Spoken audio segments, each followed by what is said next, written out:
In 1914, German and British sailors believed their war was going to be a great confrontation of huge battleships.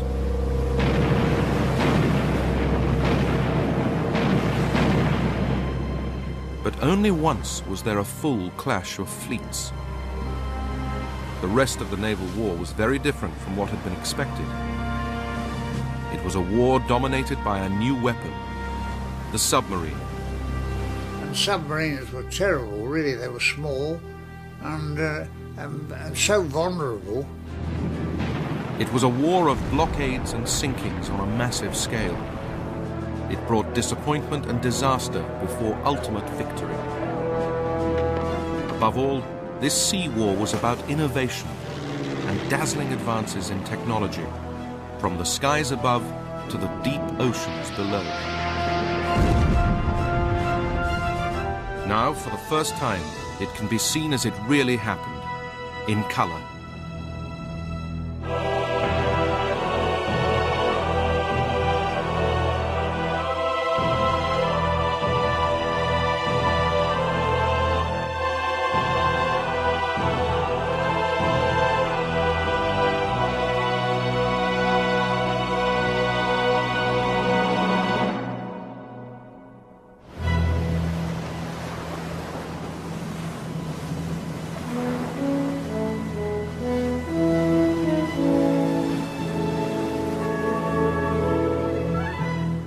Ever since the Battle of Trafalgar, the British Navy had dominated the seas.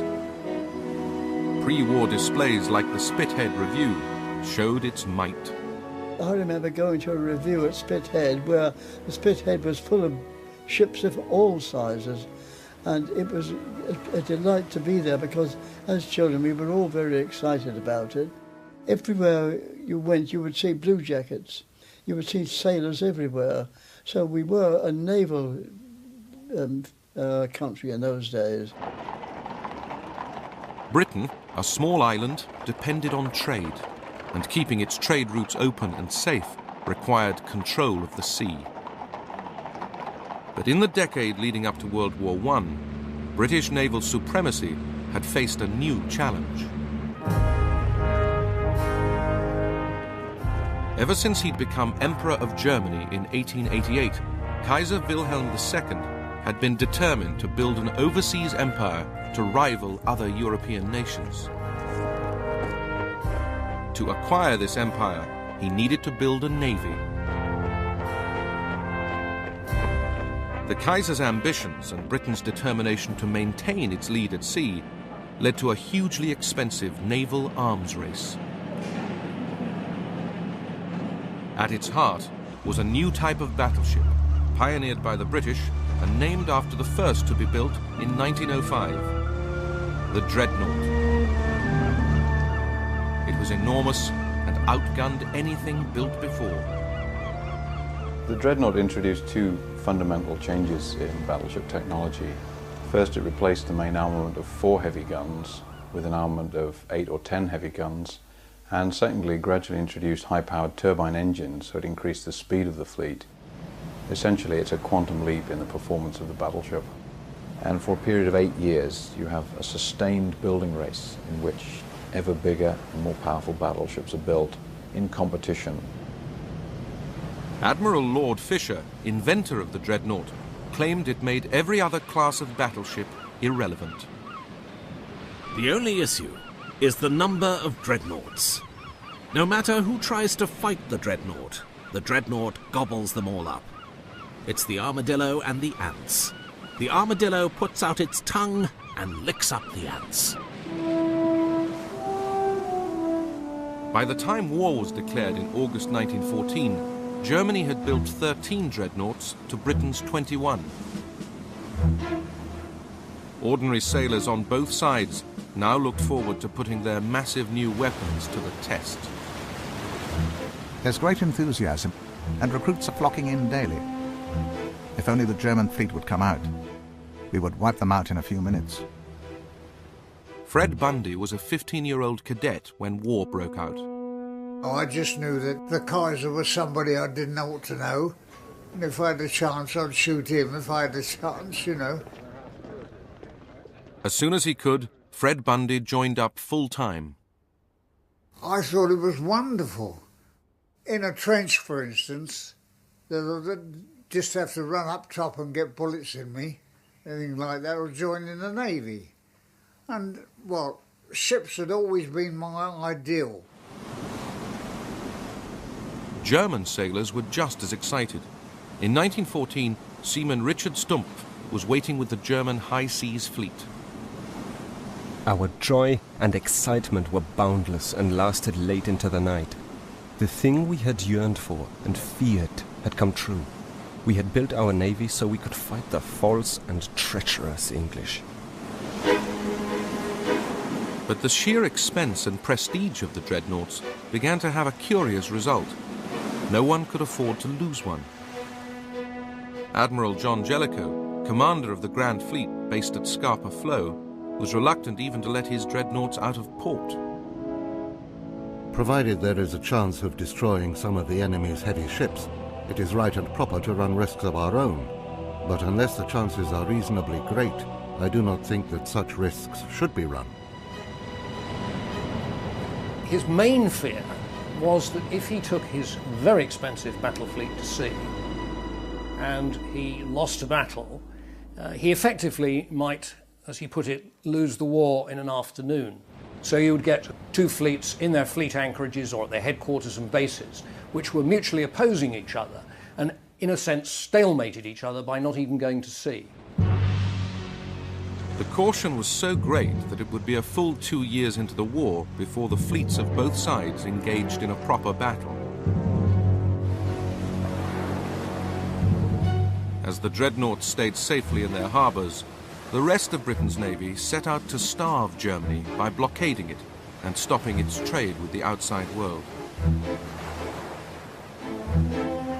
The British, with their vastly bigger surface fleet of cruisers and destroyers, quickly gained control of the North Sea.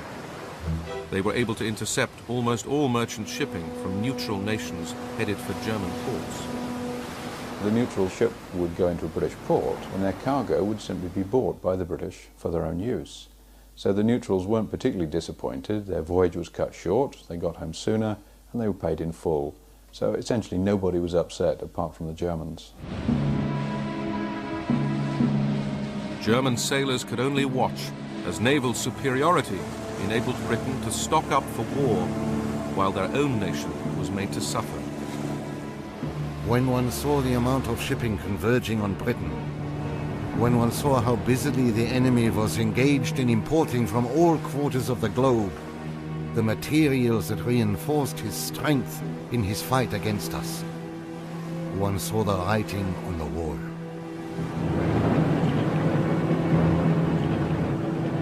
But one weapon would revolutionize the war at sea: the submarine, or U-boat, as the Germans called it. When war began, the British Navy had more submarines than Germany.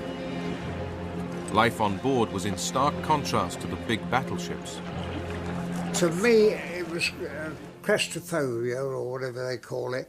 You know, I liked to be where I could get out. I didn't like to be closed in.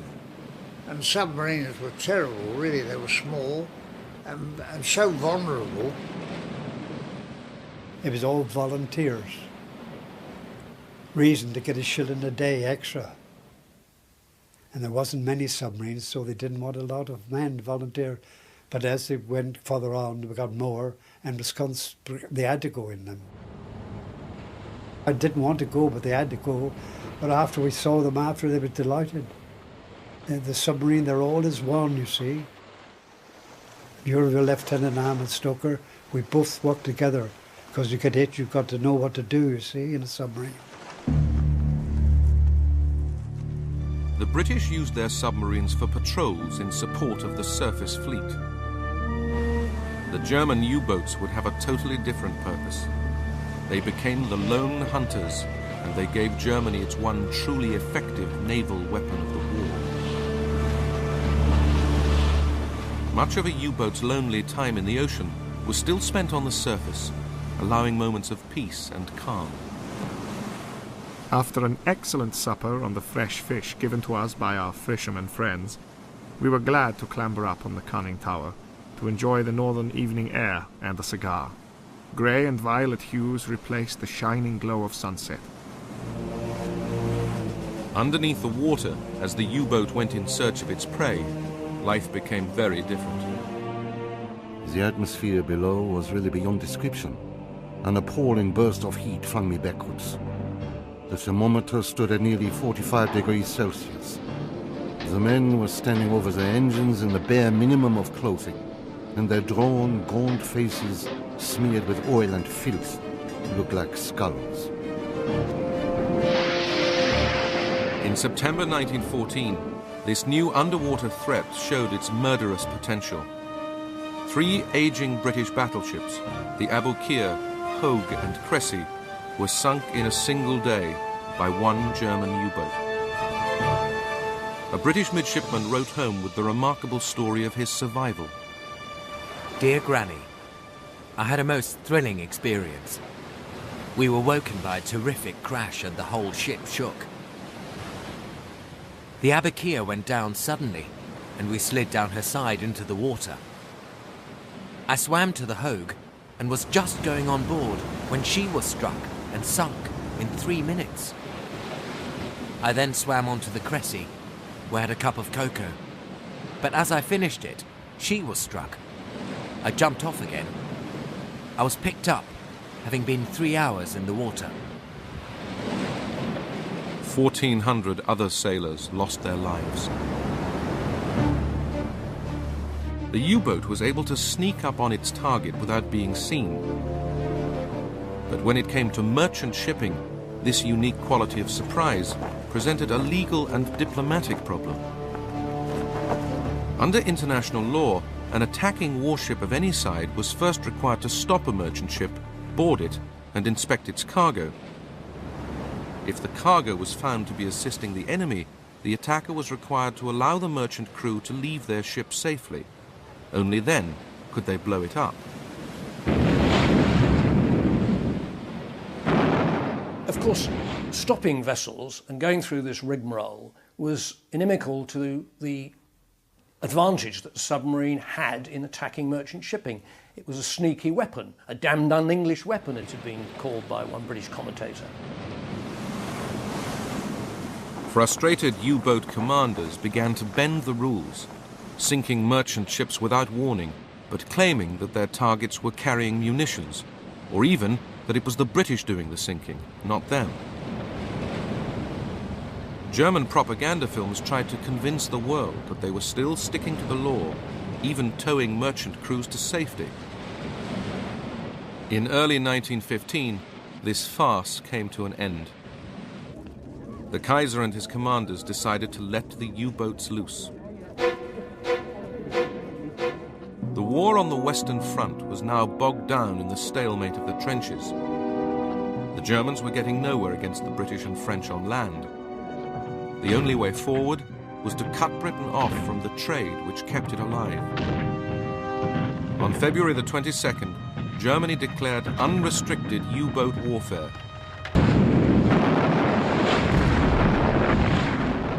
U-boats would fire on merchant shipping headed for Allied ports without warning.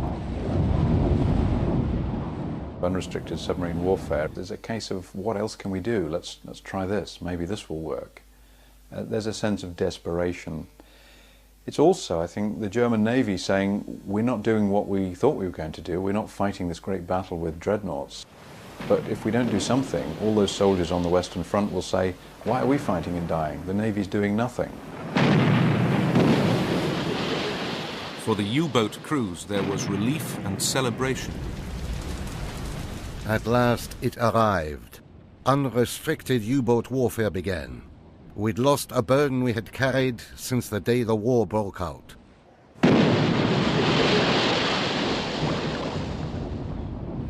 In 3 months, the U-boats sank 115 ships. But then, one U-boat went too far. On May the 7th, 1915, the Cunard liner, the Lusitania, set sail for Britain from the United States.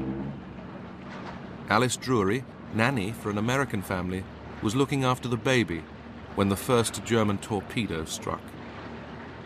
I just picked up the shawl and the baby with it. Stuart was also in the cabin, and he was crying, "I don't want to be drowned. I don't want to be drowned." And I crossed over to him and said, "Hang on to me whatever happens," and he did. The other nurse called down to me, "What shall I do?" I said, "You look after the baby." I never saw her or Bunny ever again. Over 1,200 people drowned in the Lusitania. It gives the British a real advantage, which they exploit very effectively. British propaganda in this war is going to be one of the major weapons, and the principal target is the opinion of the United States. The Lusitania is a godsend to the British. It's quite the most stupid thing the Germans could have done. The torpedoing and sinking of the Lusitania evinces a disregard of opinions of the world in general and of this country in particular, only compatible with the assumption that bloodlust has toppled reason from its throne. Much of the outrage fell on the Kaiser himself. That was wicked. Oh, it should never have happened, because if he'd have been a good man, he'd have said, well, it's full of all civilians. What do I want with sinking that? Let the thing go where it wants to go. That would have been my sentiment, but it wasn't his. It was just to form something that would shock the English people, you know. We're not playing at games, this is real now. The outcry over the Lusitania persuaded Germany to return to complying with international law. But the frustration soon built up again. In November 1915, the German commander-in-chief noted, "A U-boat cannot spare the crews of steamers. The shipping world can be warned that the lives of the steamer's crews will be endangered. This will be one good reason why all shipping trade with England should cease within a short space of time. The gravity of the situation demands that we should free ourselves of scruples."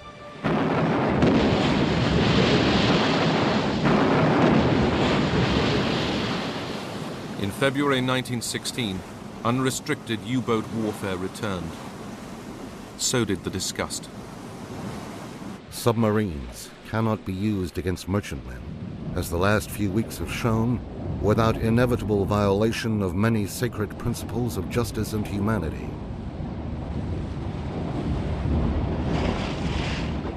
Our commerce was subject to attack by an unseen enemy, to be sunk by a torpedo before any signal for help could be sent or any escape could be attempted. Liners, tramps, fishing craft, men, women, children were all at the mercy of an unseen enemy. In spring 1916, fearing that America would be provoked into entering the war, Germany called off its second unrestricted U-boat campaign. During it, the U-boats had sunk 212 ships. While the British blockade and Germany's U-boats dominated the war in the Atlantic and the North Sea, the British Navy had also been engaged in a very different and disastrous campaign, 1,500 miles to the east. When war broke out, the man in charge of Britain's Navy was the First Lord of the Admiralty, Winston Churchill. With the trench warfare on the Western Front getting nowhere, Churchill believed the Navy provided another way to win the war. His plan was to attack Germany's ally, Turkey. Winston Churchill decides that an attack on Turkey through the Dardanelles Straits will knock Turkey out of the war, allow Britain to supply Russia with weapons, and will help to defeat Germany by knocking away her supports. So the object is a grand strategic maneuver to win the war by attacking somewhere else. In February 1915, British and French ships began to bombard the Turkish forts which guarded the Dardanelles.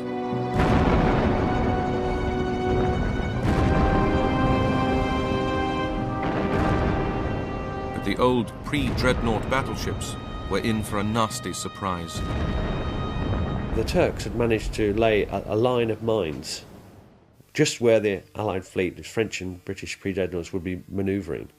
The result was 3 pre-dreadnoughts sunk, hundreds of lives lost, and a huge blow to British prestige. The Allied sailors realised they were sitting ducks. We went into the jaws of death today, but owing to God's mercy, we returned without loss of life, although the majority of the sailors didn't think it was God's mercy. They put it down to having 3 bats on board the ship. Minesweepers tried to clear the minefield. They had limited success, but eventually the forts were silenced.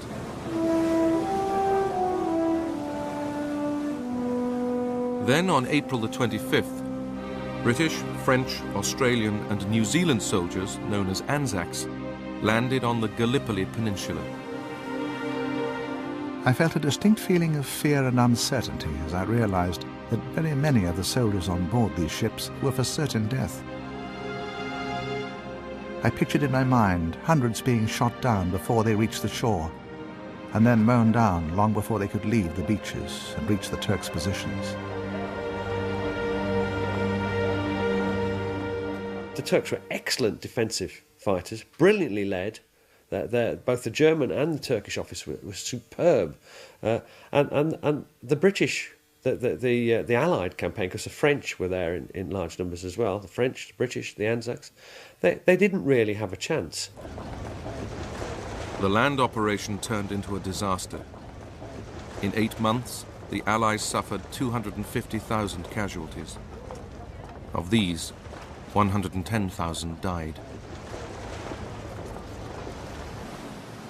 In January 1916, the troops were evacuated. Churchill was forced to leave the Admiralty. After the failure of the Gallipoli offensive, Britain and her allies will never again try a major overseas offensive in this war. It's the last big amphibious operation. It means that the fighting will be confined to the European mainland, and all the initiatives will now be fought out on land. Unlike the Army, it seemed the Navy's war would be a quiet one. Watchfulness, blockade, and the peculiarities of life on board.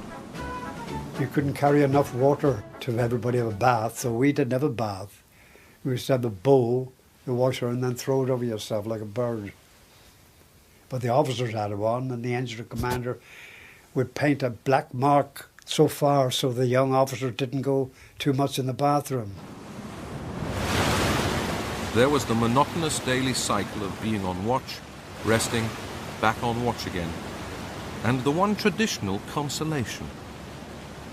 You had a bugler who would sound up spirits, and then you'd go along and get to tot of rum then, because we always had rum right through the First World War, you know, and then you had your dinner, and that all had to be washed up. But it was a dirty, sticky arrangement in those days, and can I say that every ship in the First World War, yeah, even on the battleships, you still got cockroaches and all that kind of thing. So that you lived with the cockroaches. You didn't, well, as far as I was concerned, I used to think, well, their life was more pure than what our life was. In 1916, the daily routine was rudely, if briefly, interrupted. Having called off the second unrestricted U-boat campaign, Germany needed a new naval tactic and appointed a new aggressive fleet commander, Admiral Reinhard von Scheer. The war on the Western Front was entering its bloodiest phase yet. Since February, German and French soldiers had been fighting over the border town of Verdun, each side suffering 350,000 casualties. German naval commanders knew they couldn't just sit back and watch their soldiers being slaughtered. They had to do something. Admiral von Scheer came up with an ambush plan to destroy part of the British Grand Fleet. It is possible, using mainly film of naval exercises, to reconstruct how events unfolded. Von Scheer's idea was to send out German battle cruisers from their ports of Kiel and Wilhelmshaven to patrol off the coast of Norway and tempt the British battle cruiser fleet of Admiral Sir David Beatty out from its base at Rosyth. Von Scheer would then send in German dreadnoughts to destroy them before the main body of the British fleet under Sir John Jellicoe could arrive from Scapa Flow. But Jellicoe deduced from an intercepted radio signal that the Germans were up to something and decided to anticipate them by taking his grand fleet to sea. At Scapa Flow, sailors geared up for the battle they'd been awaiting for 2 years. The C&C hoisted a momentous signal, raised steam and report when ready to proceed. Everybody seemed to have a premonition that the day had really arrived. There was an almost electric atmosphere of expectation and suppressed excitement as officers and men went about the work of preparing for sea. On the same night, Beatty's fleet set sail from Rosyth. Imagine, darling, if you can, a fine though starless night and 12 great ships steaming out of the Forth. No lights visible, and not a sound to be heard but the swish of the waves. Watching German U-boats did not realize that the whole British fleet was now at sea. Von Scheer went ahead with his plan. On May the 31st, 1916, the main German fleet set sail. The sun rose magnificently, covered the sea with its golden rays, and soon showed us the picture of the whole high seas fleet proceeding to meet the enemy, always a wonderful sight. The two fleets were heading towards one another across the North Sea. At midday, one of Beatty's commanders spotted the Germans. Urgent. 2 cruisers, probably hostile, bearing south-southeast. The Germans then spotted the British. Suddenly I saw some big ships, black monsters, 6 broad-beamed giants steaming in 2 columns. The two fleets closed at a combined speed of 50 miles an hour. The place was filled with dust and smoke, and as hot as an oven. At last we were hammering the Hun after 2 years of weary waiting and watching. The Battle of Jutland was underway.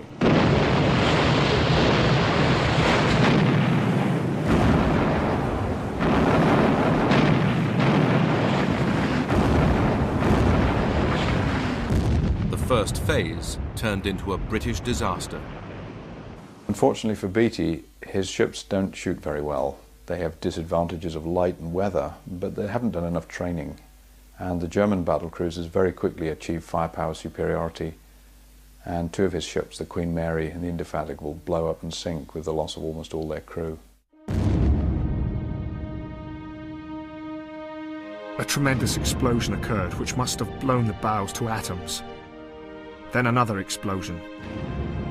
I sank a considerable distance, and on reaching the surface could see only wreckage and oil floating on the surface.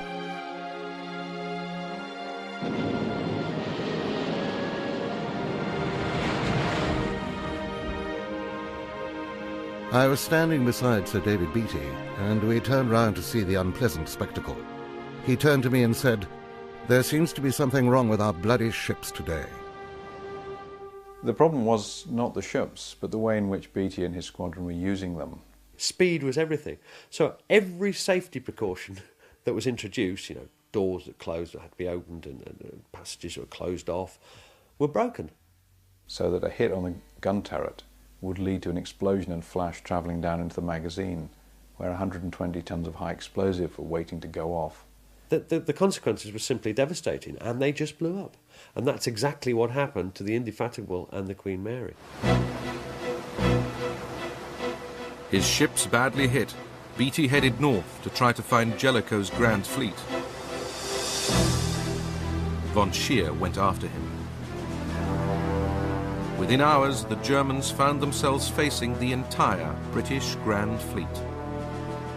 That, I suggest to you, was a tremendous moment in anybody's life. I remember thinking to myself, well, we've lost a lot and we're going to lose more. But we don't mind losing this and that as long as the 2 fleets meet. The main Battle of Jutland began. This time, the British Navy proved its superiority.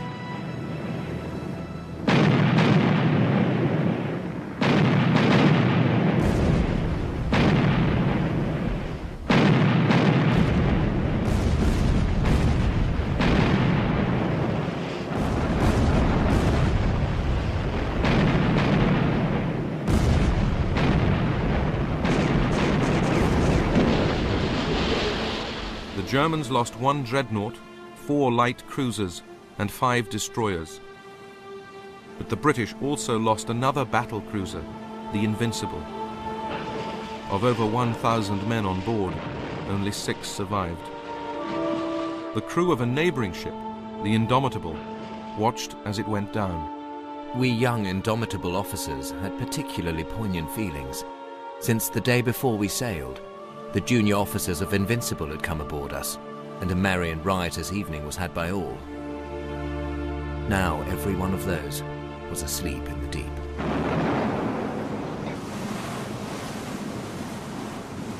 In fading light, accurate firing became ever more difficult.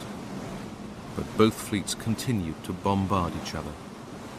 The night was perhaps even more weird and awe-inspiring than the day.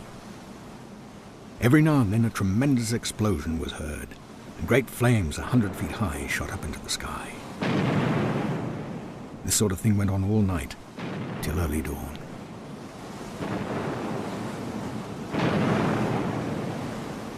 In the darkness, the German fleet ran for home and escaped unseen.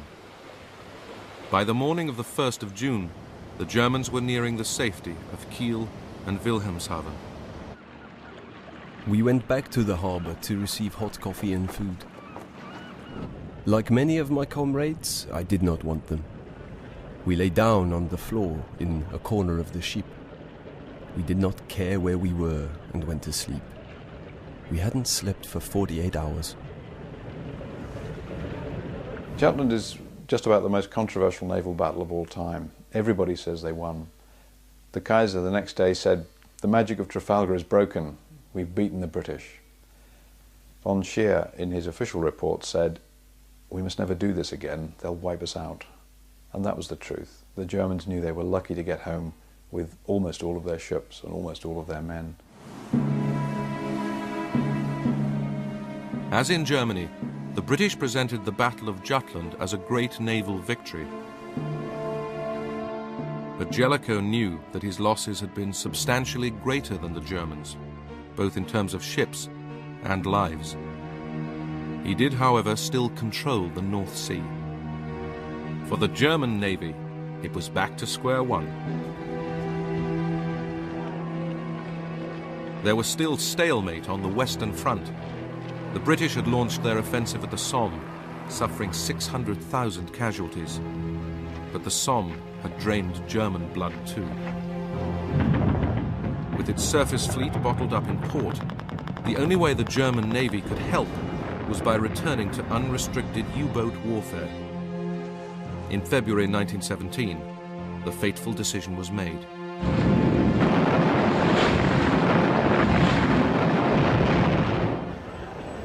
In the United States, the impact was dramatic. A few months before, Woodrow Wilson had been re-elected American president, telling his people that they could no longer isolate themselves from the turmoil across the Atlantic. There is much more involved in this election than domestic issues, and much more involved in the world's situation than our people realize.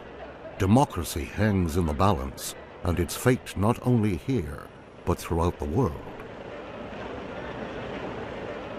After the German declaration of unrestricted U-boat warfare, Wilson, emboldened by his electoral mandate, gave Germany a final warning. The Germans took no notice and increased production of U-boats. They now had 110 at sea. If we are not finally to be bled to death, full use must be made of the U-boat as a means of war, so as to destroy England's vital nerve. During February and March 1917, U-boats succeeded in sinking no fewer than 500 ships.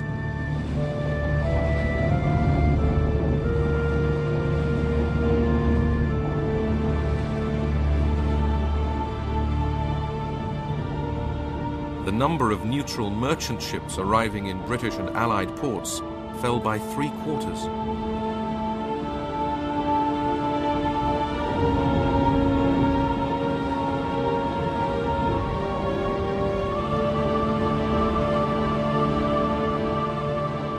Some U-boat skippers began to achieve staggering totals of ships sunk.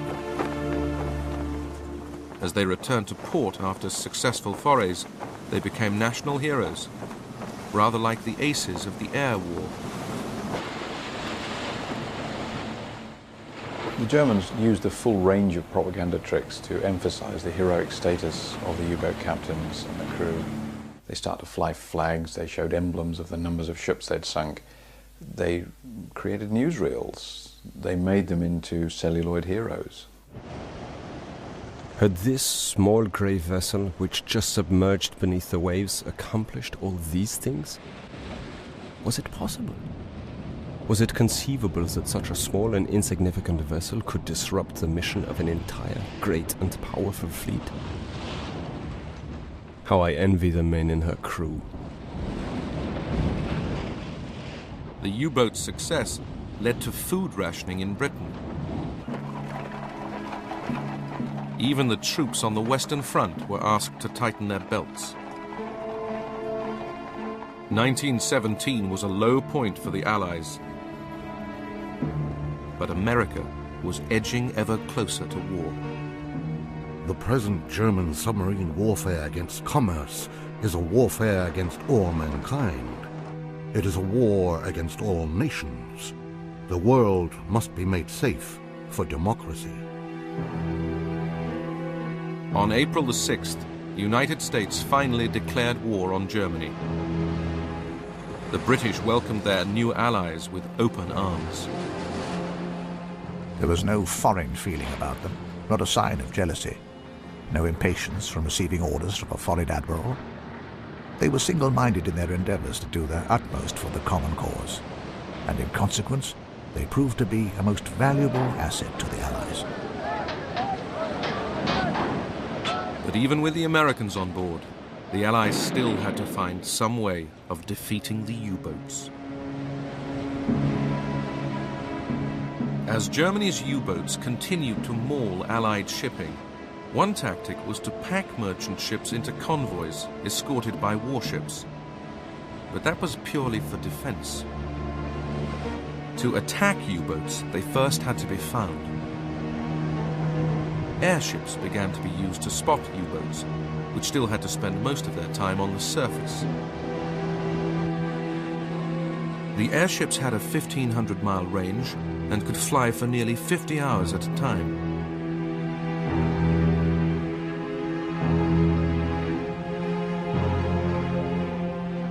Flying boats and float planes were armed with torpedoes, bombs and machine guns. All ways of attacking U-boats lying on the surface. We were attacked by an aeroplane.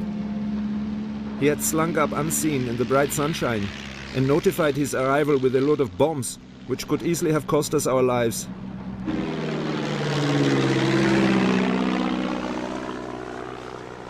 To find U-boats beneath the sea, the Allies used a new device, the hydrophone. It was a microphone placed underwater to detect the sound of a U-boat's electric motors. It was then possible to work out at what depth the submarine was lying. That brought into play another new weapon, the depth charge. Mines launched from ships and set to explode at a particular depth.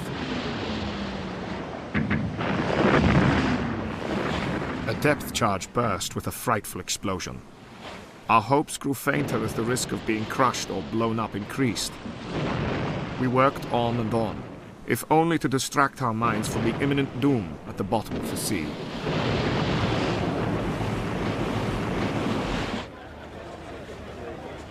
Another British idea was the Dover Barrage, a barrier of nets and mines designed to stop U-boats coming through the channel.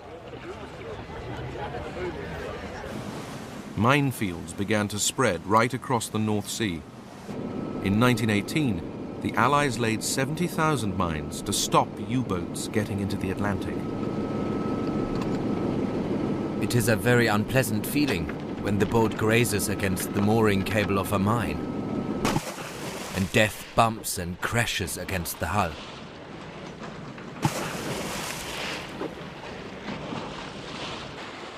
Clearing mines was a nasty, dangerous job. Occasionally, U-boats managed to lay mines near British ports. Once recovered, they could be individually defused.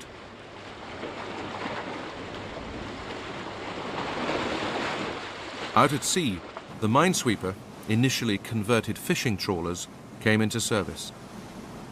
Ask any man who served at sea between 1914 and 1918 which was the most perilous, monotonous, and bitterly uncomfortable work of the war afloat.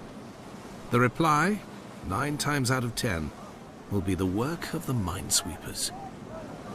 Cables were used to cut mines from their mooring. They were then destroyed with rifle fire.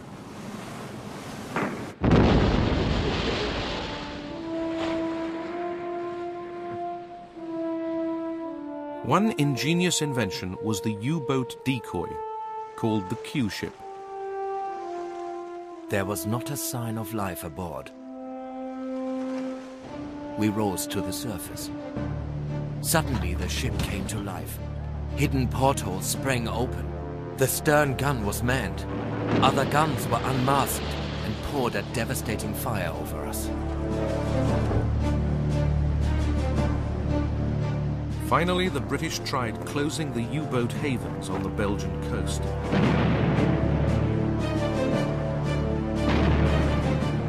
Strange-looking craft, little more than platforms for large 15-inch guns, was sent to bombard German batteries protecting the U-boat harbours.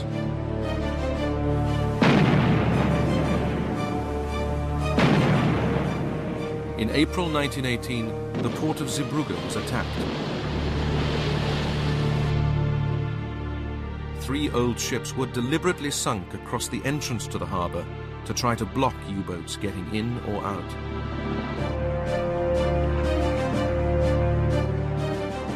During the operation, the British cruiser, Vindictive, was badly damaged and lucky to get home.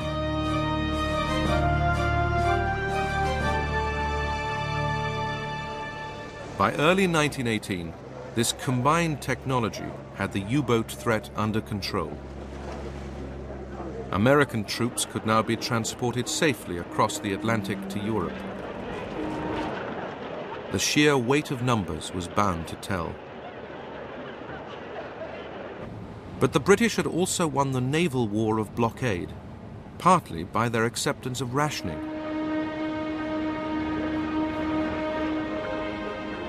Meat, butter, and margarine became luxuries. Potatoes, the staple diet.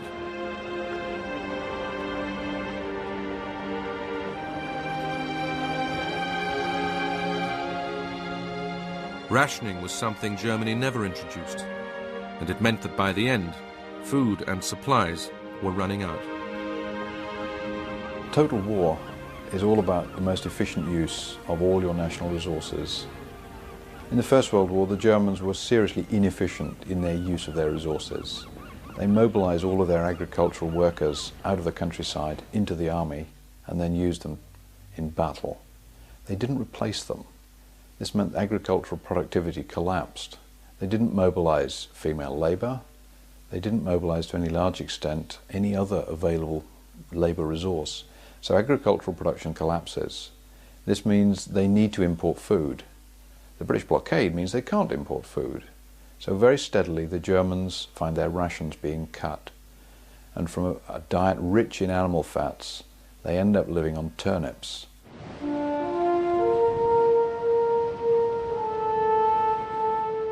The naval war had begun with the dreadnought race, and by its end, the array of American and British battleships seemed to symbolize Allied victory at sea. But this was not the real naval conflict. The all-big gun battleship was, in a sense, the lineal descendant of Nelson's day.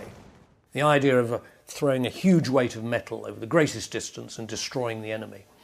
And during the First World War, that notion of big fleets, big national fleets, meeting and clashing and deciding the outcome of a war was really shown to be completely false. War had changed. All that glamour had gone. It was now about logistics, survival, protection of trade, and defeating the enemy that way.